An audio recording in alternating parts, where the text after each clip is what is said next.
haddaad rabto inuu qur'aanku xujo kuu noqdo oo maalinta qiyaamaha kuu doodo oo ilaahay subxaana watacaala kula hadlo shafaacadiisuna la aqbalayaa sidii nabigeena calayhi salaatu wasalaam uu sheegay wuxuu leeyahay nabigeena calayhi salaatu wasalaam alqur'aanu wasiyaamu yashfacaan qur'aankii soonkuba way shafaaca maalinta qiyaamaha soonku imaana markaas wuxuu leeyahay rabbiyow manactuhu addacaam washaraab ilaahayow maalinimo waxaan u diiday cuntadii iyo cabitaankii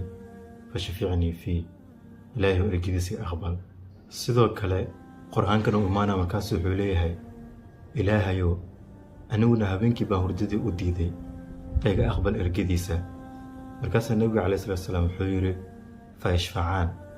labadoodaba ergidooda la aqbalayaa maalintaasi waxaad ugu baahi badan tahay waxaa weeyaan cid kuu hadasho waay ila maalintaasi looyar ma leh yacni wakiil kuu doodahay ma leh yowma ta'tii kullu nafsin tujaadilu can nafsihaa naf kasta iyadaa imaan iyadaan isdifaaci